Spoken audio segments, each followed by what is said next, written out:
A ver, dictan impedimento de salida del país por 18 meses contra Piero Corbeto. Para serle sincero, yo en ese momento estaba teniendo una reunión en la oficina y no podía más que tener en mute Justicia TV. Y yo le paso la voz a los muchachos por el interno y le digo, mira, doble contra sencillo, que lo que va a pasar es que se va a allanar. ¿No es cierto? Pues sería un absurdo que Piero Corbeto diga, no, yo me opongo al impedimento de salida y que el señor Arbizu, que es un enemigo del jabón y del champú y del desodorante, diga, no, mi cliente va a querer ir a comprar a Tacna. Ha pasado lo que tenía que pasar, pero yo no creo que ese era lo sustantivo. Vamos a hablar de derecho penal, de historia y de elecciones con alguien que sabe de todo eso y mucho más. Me estoy refiriendo al doctor Lamas, porque he traído a Vitocho Sinteta para contrastar sus conocimientos con la ignorancia de Vitocho. Doctor Lama, buenas noches. Hola, ¿cómo estás? Buenas noches. Así te has victimizado, ¿no? ¿Por qué me pones al costado del Lama, hermano? Queríamos invitar a tu hermano, pues hermano, pero ¿quién nos quedó? Pues ya me... Bueno, ¿qué les parece esta cuestión del allanamiento al impedimento de salir del país de parte de... Bueno, era lógico, ¿no? Me parece muy bien que se allane a no salirse. Más bien ha debido decir que no, me voy a quedar a 36 meses, no 18, ¿no? Claro. Está en un plan cínico total, ¿no? No sabe nada, no ha dicho nada, no ha hecho nada y no es responsable de nada, ¿no? Así que yo creo que no le quedará otra cosa, sino cínicamente decir que aquí no pasó nada y que está dispuesto a colaborar con la justicia. Ya, del cinismo a la ingenuidad, doctor Lamas. Si según la teoría de la Fiscalía hay elementos suficientes para pensar que esto ha sido un fraude y que el señor es un delincuente, porque caramba, está acusando pues el procurador, ¿no es más sencillo comenzar a copiar pruebas y sentarse en una silla con el señor y decirle, oiga, usted tiene estas pruebas de estos delitos, son 20 años de cárcel, colabore? Claro, lo que manifiesta es lo correcto porque estamos en una etapa preliminar, a diferencia de lo que es una investigación. Claro. Y en la etapa preliminar lo que se persigue es acopiar la mayor cantidad de información posible para poder encuadrar, digamos, el sentido de la investigación hacia dónde se va a orientar. Pero evidentemente que en ese interín entre la preliminar y la investigación preparatoria hay algunos factores que juegan un papel bastante importante. Partiendo de la premisa de que lo que se investiga acá, si bien es cierto, Corbeto aparece como la imagen más representativa del fenómeno judicial que se investiga, en realidad acá se está investigando una estructura administrativa operativa que está integrada por un número importante de funcionarios que manejan diferentes relaciones, gestiones al interior de la OMPE y en la que el flujo de la información, a diferencia de lo que implicaría investigar a una sola persona, es sumamente complejo. ¿Hacia dónde quiero llegar con este análisis previo? De que las medidas de coerción, tanto el impedimento de salida del país como la apelación de una detención preliminar que también está en curso, y más adelante si se formaliza la investigación y se solicitara una prisión preventiva, las medidas de coerción personal se convierten en un factor emocional muy importante para el indagado o el investigado. Ya. ¿Por qué? Porque una cosa es estar en tu casa viendo la televisión y otra cosa pues, es estar detenido en una comisaría o en la prefectura o en un penal. Parece que el doctor Lamas es algo de Agatha Liz porque nos está leyendo la pauta. Veamos la nota y después se van a dar cuenta por qué. Veamos la nota. ¿Por qué decía que el doctor Lamas había estado seguramente pensando o teniendo la perspectiva del tema de quiénes son los investigados? Porque hay otros más. ¿Quiénes son los otros investigados por el impedimento de salida al país? Por favor, Piero Corbeto, Juan Fan, José Samamé, que es el que se comió cana 4 días, ¿correcto? Hilda Otoya es la asistente de la Subgerencia de Producción Electoral, Lilia Flores, miembro del Comité Evaluador del Proceso, y Juan Alvarado, que es el gerente de Gálaga.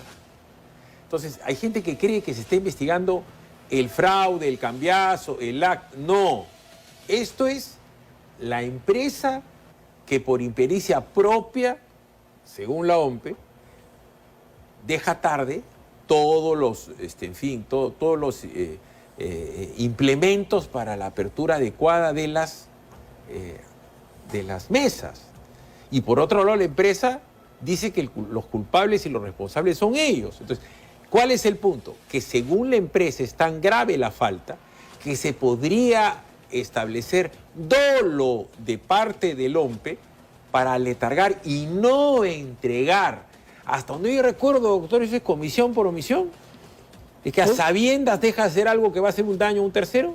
También podría ser un dolo eventual. A ver.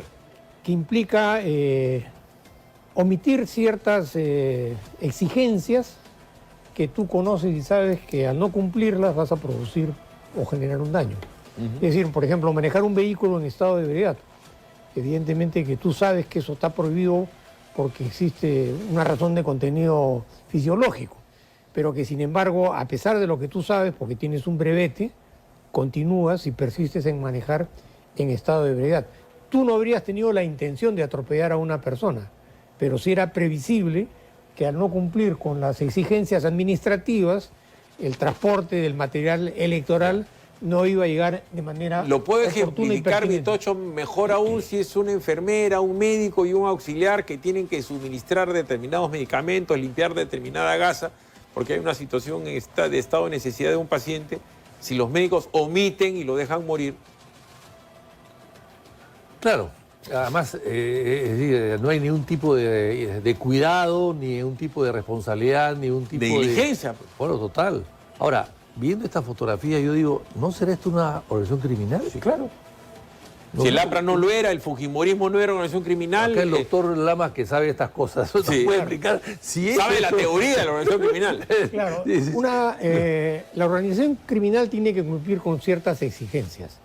Tiene que haber un rol de labores y de funciones, tiene que haber una jerarquía, tiene que haber una especialización dentro de los distintos que participan respecto a que cada uno de ellos va a cumplir una función y tiene que haber una concertación de voluntades para operar de manera integrada o organizativa. Entonces, evidentemente que estos hechos, tarde o temprano, si es que continúan, se van a convertir en una investigación de una organización criminal. Y por otro lado, Philip, porque el fiscal no tiene límites para investigar otros hechos que pueden surgir de la misma investigación sobre la colusión. Es decir, a raíz de lo que puedan brindar, si es que se acoge a alguno de ellos a la colaboración y emite otro tipo de información que no está circunscrita a la colusión, sino al fraude o otras modalidades de corrupción, el fiscal lo único que hace es ampliar la investigación e incorporar nuevos hechos para configurarlos penalmente. A ver, esto parece irrelevante, pero todos los que tenemos pasaportes sabemos cuántos pasaportes tenemos. Y el señor Corbeto, con bombos y platillos, dijo, entregué mi pasaporte 1, entregué mi pasaporte 2, pero apareció el pasaporte 3. Y todo indica que el señor tiene nacionalidad italiana. Gravedad de los hechos imputados, obstrucción a la justicia, ¿no es cierto?, y peligro de fuga. Esas son las razones por las cuales a cualquier persona le pueden dar una prisión preventiva o preliminar. Veamos lo del pasaporte. El pasaporte que yo que estaba en mi casa, este tercer pasaporte, es un pasaporte que tiene 5 años de vigencia y que ya no estaba vigente. Ahora tengo uno de 10 años de vigencia. Todos mis datos han sido claramente actualizados y confirmados por el sistema de migraciones. Es muy fácil poderlo confirmar y comprobarlo contra el sistema. Y este nuevo pasaporte que entregué junto con el otro pasaporte de manera voluntaria a la Fiscalía, ¿no? Es el que reemplaza al pasaporte anterior. Por tanto, el tercer pasaporte ya no estaba vigente. Es absolutamente inválido. Los códigos de lectura de código de barras que te permiten pasar por migraciones, entre otros, son diferentes. Ese tercer pasaporte perdió cualquier posibilidad de uso. La vigencia la tiene el nuevo pasaporte, el que, reitero, fue entregado en su oportunidad y voluntariamente al Ministerio Público. Sin embargo, cualquier peruano que tenga DNI, y el señor tiene DNI, puede salir del Perú a cualquiera de los países de la comunidad andina y ahí se toma un pasajito Santiago-Roma y murió la flor porque tiene nacionalidad italiana. De tal manera que sugiero el tema del grillete electrónico, eso me lo va a contestar el doctor Lamas después de decirte que ya no falta nada para la fiesta del fútbol y tú podrías ir a la final de Estados Unidos. Te apuesto te llevará a 20 ganadores a los mejores partidos, entre ellos la gran final. Participa jugando desde 20 soles en teapuesto.pe, en el app de Te Apuesto para Android, iOS o en sus miles de puntos de venta a nivel nacional. Inscríbete y revisa los términos y condiciones en teapuesto.pe/promo mundialista. A ver, doctor, son gravísimos los hechos imputados. Como se está buscando información a cuentagotas y la información es bien compleja, porque no solamente son los contratos, las computadoras, los teléfonos celulares, sino, en fin, vamos a llegar a ver pues todo un tema del cómputo y tal, porque en la acusación del procurador de la Fiscalía son varios los hechos imputados, ¿no? Aletargar, en fin. ¿Se puede solicitar la medida del grillete a una persona que está encausada? Porque, señora, se puede ir como se han ido, no sé cuántos, ya no sé ni cuántos prófugos hay. En principio tendría que decidirse si la persona va a ir con una orden de comparecencia o con una orden de detención. Y como sabemos, ese es un pequeño juicio respecto a una solicitud del fiscal ante el juez tiene que decidir si efectivamente se cumplen con las exigencias de carácter procesal para disponer una detención preventiva. En segundo lugar, el tema de los grilletes hasta la fecha, si bien es cierto, se han implementado algunos esfuerzos, en la práctica no ha tenido la respuesta lo suficientemente coherente frente a la magnitud de personas privadas de su libertad y que podrían, digamos, lograr una comparecencia con restricciones a través del grillete electrónico. Lo más frecuente es que se disponga una detención domiciliaria, ¿no? En la que evidentemente la persona no va a la cárcel, pero tiene una comparecencia con esas restricciones. Correcto. Y por último, se podría el problema es cómo limitas la comunicación que él pueda tener con terceros, no solamente del hombre, sino con todo tipo, gente externa. Cuando está en su casa, él sí puede recibir gente, puede hablar por teléfono, con el teléfono del esposo. Cuando tú detienes a una persona es porque al privarle de su libertad, ¿no es cierto?, restringe su posibilidad de comunicación con terceros. Este es un delito gravísimo que va a afectar la historia del Perú. Y eso vamos a hablar con Vitocho. A ver, Keiko se tiene que hacer la buena, pues. O sea, ahorita Keiko tiene que ser peace and love. Keiko no está para pegarle ni a la OMPE, ni al jurado, ni a nadie, ¿no? Porque ella tiene que tratar de ganar votos y está en posición imán. Hasta ahí estamos de acuerdo. No está para pelearse con nadie. Sin embargo, ella califica esto de Piero Corvetto y el abogado del Piero Corvetto como un acto político. Vamos a ver qué hizo Keiko al respecto.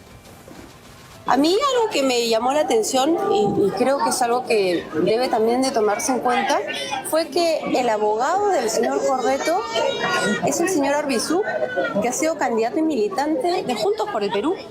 Ese es un hecho que también lo pinta de cuerpo entero, ¿no? Porque hay dos cosas que uno como persona elige, los médicos y el abogado. Y creo que esta decisión de haber elegido a un militante de Juntos por el Perú también lo desacredita a él de cara hacia el futuro, ¿no? Porque ya no podemos llorar sobre leche derramada.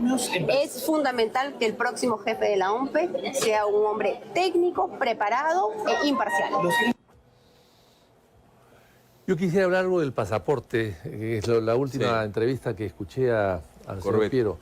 Efectivamente, lo que tú dices es cierto. Con tu DNI viajas por muchas partes en América Latina, empezando por Argentina. Tú puedes ir a Argentina con tu DNI. Y en Argentina hay un buen consulado italiano que te puede dar un duplicado del pasaporte italiano. O sea que por esa vía sales sin ningún problema. No necesitas entrar tu pasaporte en Lima y decir lo has entregado y aquí no pasó nada. O en Chile. Así es. O te vas a la embajada de Italia en Guayaquil. O sea, pero el consulado italiano en Buenos Aires es el más grande de todos y acepta todo porque es un italiano más en todo caso. Correcto. De la mancha inmensa que hay de italianos allá. Así que eso es lo que me han dicho que había previsto en un momento pensado que podía hacerlo. Así que no es cierto lo que él dice. Ahora bien, en el tema de lo de la señora Keiko, lo que ha dicho ella, yo creo que efectivamente es una pena que Corvetto, que se siente inocente y que se proclama inocente, a pesar de todas las cosas que han pasado en su sector, en su oficina, porque es una oficina nacional de procesos electorales, así se llama, oficina, contrate a un militante de un partido que está en disputa por la segunda vuelta. O sea, es muy bruto, es muy torpe, muy bruto. Y además, ni siquiera lo paga él, lo paga el Estado. Peor todavía, porque si le paga él, diría pues que de repente le cobra menos. No, pero le va a cobrar el Estado la tarifa de un estudio de abogados grande. Porque para eso es una disposición que dio Kuczynski cuando era ministro, que hasta ahora subsiste, que debía ser cambiada en cualquier momento. Deberían darle arancel del Colegio de Abogados a los abogados que se contratan privadamente a funcionarios públicos que quieren defenderse, ¿no?, de las acusaciones del propio Estado, y que es dinero del pueblo el que van a usar para defenderse. Entonces yo creo que aquí me parece que es una torpeza, como es una torpeza también para Sánchez haberse jalado a Juan Domingo Pérez. O sea, ahorita vamos a ver. Ahora tú eres el que estás siendo sobrino de Agatha Liz. Pero como yo soy más mal pensado que tú, que ya eso es un mérito único, no me parece tan torpe. ¿Sabes por qué? Porque Arbizu lo que va a hacer, o Arbizu, va a ser una defensa política de él. Y como en el Perú estamos repletos de políticos torpes, ya en el Congreso están pidiendo que vaya a dar explicaciones al Congreso de la República, parlamentarios de Renovación Popular y otros partidos que se han visto afectados por sus presuntas acciones. El alcalde de Lima está presentando un amparo contra de... El alcalde de Lima es un actor político, como es obvio. Y lo que podrían estar pensando es en pedir un asilo político. Politizas el caso, hemos visto cómo se ha hecho el caso de, por dar un ejemplo, el caso de Castillo, donde terminó Betsy Chávez. Alguien tenía en la cabeza que Betsy Chávez iba a salir 15 minutos y se iba a ir a la Embajada de México. ¿Qué te hace pensar que Piero Corbeto no se iba a la Embajada de Brasil, a la Embajada de Nicaragua, a la Embajada de Cuba, a la Embajada de Colombia? Y ya está. Pero, ¿Podría darse el caso, doctor? Pero Sí, no. Yo creo que fue una torpeza de detener a Castillo en su camino a la Embajada de México. Si se va a la Embajada de México, se asila, se va a México y la gente se olvida de él. Se quedó en el Perú, fue preso, tuvo un juicio en vivo y en directo, y todo eso lo ha victimizado. Bueno. Y lo ha fortalecido. Bueno, pero el juicio estaba mal hecho, eso es otra cosa. Sí, a ver. No, lo que te manifestaba es que hay una diferencia entre lo que significa un asilo por razones de contenido político y un asilo por razones de contenido políticos en materia de corrupción. Entiendo que no es fácil diferenciar el político del político corrupto, pero evidentemente que el sentido de politizar una investigación diversifica y fracciona la misma apreciación de los hechos desde el punto de vista del derecho penal, porque resulta particularmente muy fácil convertirse de delincuente en un perseguido político. Y para el común denominador, en un escenario político como el que estamos viviendo actualmente, de tanta intensidad, el sentido de la política en las investigaciones judiciales tiene un peso sumamente significativo. Digo esto ¿por qué? Porque a este señor lo está acusando la OMPE, Renovación y la policía. ¿Correcto? Pues la policía está dando... Porque es la ley, ya sé. Entonces, si en el momento de las pesquisas o de estas actuaciones judiciales comienzan a barrar el tema y politizar el tema, como lo hizo en su momento de los abogados de Castilla, Noblecía y tal, va a ser un filón la posibilidad de Corbeto de decir, me meto una embajada.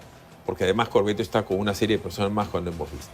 A lo que se refería Vitocho con respecto a la presentación de José Domingo Pérez y como parte del equipo, desde JPP. A ver, yo como lo veo, les conviene a ambos, tanto a Keiko como a él, porque esa es la foto del no a Keiko, esa es la foto del abuso de las 3 veces que la meten a la cana. Ya queda más claro aún que el señor José Domingo Pérez era un actor político, tal es así que ahora se pone del lado de los rivales de Keiko, de tal manera que eso está bien para victimizar a Keiko, está claro, no hay mucho que explicar. Pero además, del lado de Sánchez, se pone pues como la antípoda de Keiko. Ok, pues vamos a hacer anti-Keiko, pues. Y van a comenzar a dividir al Perú, pues, en anti-Keiko, pro-Keiko, en costa, en sierra, en selva, en blanco, en chino, en cholo, en pobre, en rico, mejor entender. Agudización de las contradicciones. Pero yo no creo que sea así tan fácil, porque Si esto pasa hace 5 años, sí, porque el señor Pérez tenía una buena fama, o aureola, qué sé yo, tenía algún tipo de reconocimiento, pero ya no. Se ha demostrado que es un sirviente de Odebrecht. O sea, estamos hablando de Odebrecht con Sánchez. O sea, Odebrecht va a regresar al Perú, porque quien ha hecho que Odebrecht se quede en el Perú y siga ganando y manejando los peajes es el señor que está ahí. Pero es que eso lo sabemos nosotros. No, El lo sabe la gente. Mucha gente lo sabe y se puede además usar un megáfono y decirlo públicamente. Ese señor es dañino para él. Ahora, en buena hora que se quede. Es decir, cuando la gente comete errores hay que dejarlo que siga cometiendo errores. No hay que corregirlos. A ver, ¿qué ha dicho en el Twitter Sánchez sobre la presentación? No vaya a decir que no lo ha presentado ni es colaborador, como dijo antes de ayer, del señor Antauro Humala. Por una mayoría política y social para impulsar un amplio proceso democrático de reforma integral del sistema de justicia y la lucha implacable contra la corrupción, bienvenido doctor José Domingo Pérez. Pedro Castillo Libertad, Juntos por el Pueblo, JP. Está hablando, doctor Lamas, casi de la reforma del sistema de justicia, ¿no? Pues, ¿no? Proceso de reforma integral del sistema de justicia y la lucha contra la corrupción.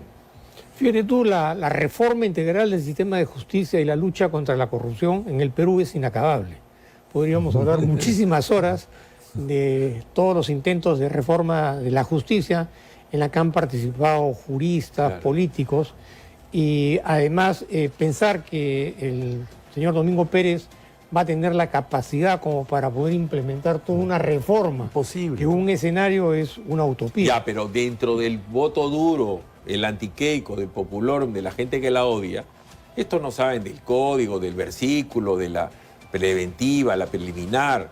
O sea, es que la metió preso 3 veces. Habrían varias etapas, ¿no? La primera es la campaña frente a la segunda vuelta, en la que evidentemente Domingo Pérez puede tener un rol protagónico respecto a lo que implicaría o significaría el antiqueico, digamos, a raíz de todo el pasivo que arrastra Domingo Pérez.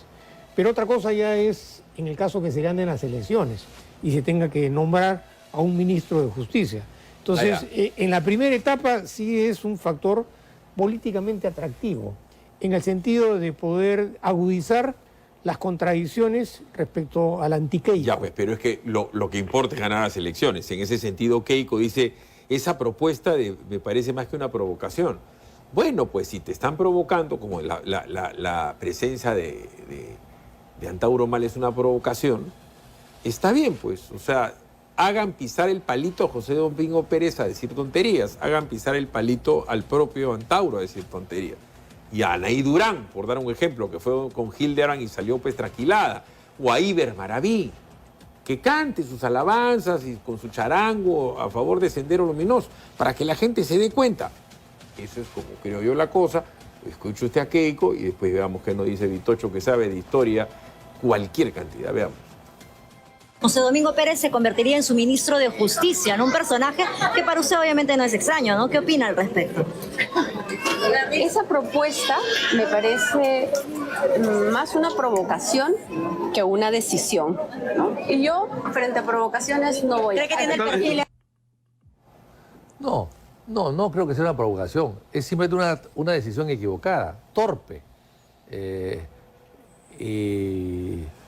¿Lo vas a obligar a José Domingo Pérez a hacer ya continuamente lo único que falta es que vaya Barba también.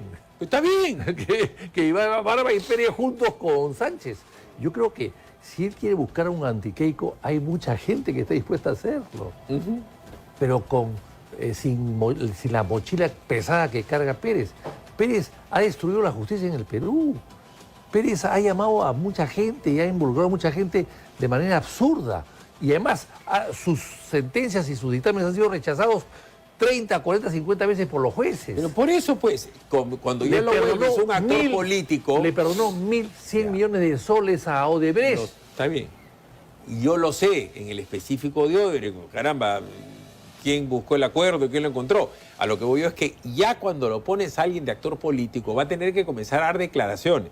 Entonces, seguramente irá primero pues a donde lo tratan bonito, porque es la típica, ¿no? Irá pues a la República, a LP, irá donde Curwen, se pondrán un sombrero, irá donde Pitucos Marrones, pero en al determinado momento va a tener que dar una declaración callejera como la que se toma, o lo agarra un Hildebrand y lo pare cabeza.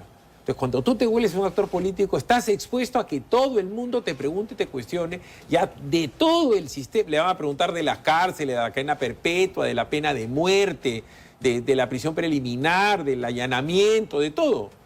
Y mientras más habla, más se puede equivocar. Claro, porque Domingo Pérez representa, como te manifestaba, una especie de anticuerpo respecto a un momento electoral en el que se va a tener que tomar una decisión. Y ahí lo que se podría perseguir es exacerbar el anti-Keiko a través de un personaje emblemático que además tiene una práctica de elocuencia bastante desarrollada en contra de Keiko, y por otro lado porque tiene un manejo evidentemente de los medios de comunicación, claro, respecto a la cantidad de oportunidades en las que ha sido entrevistado. Entonces, si tú, digamos, asocias esos dos elementos, puedes convertir a este personaje en un elemento sumamente potente, digamos, para exacerbar el anti-Keiko y tener, digamos, un sentido electoral. Pero va a tener que polemizar o con el entrevistado o con la contraparte. Yo creo que una persona como José Domingo Pérez, que tiene tan poca sustancia, ¿no es cierto?, que tan poco conocimiento jurídico y está más embadurnado por el odio, no va a saber argumentar, repito. Súmale a Anaí Durán, súmale a Iber Maraví, al otro, Tito, que es pro terruco, absolutamente. Se va notando. Acuérdense, para lo que le ligó a Castillo era solito, bucólico. Castillo no tenía pues un Estado Mayor, era solito, no más pobre, en un país de rico, parecía esos gatos de chifa, ¿no es cierto?, que solamente mueven la manito y el pata así es, sacaba su sombrero. Pero había un ejército de gente equivocándose alrededor de él, ¿no es cierto? Entonces, eso podría ser a la hora contraproducente. Esa es la habilidad de Keiko y la gente que le va a manejar su campaña. Espero que ella también haya desarrollado habilidades propias.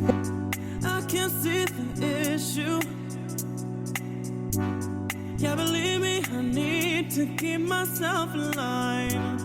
But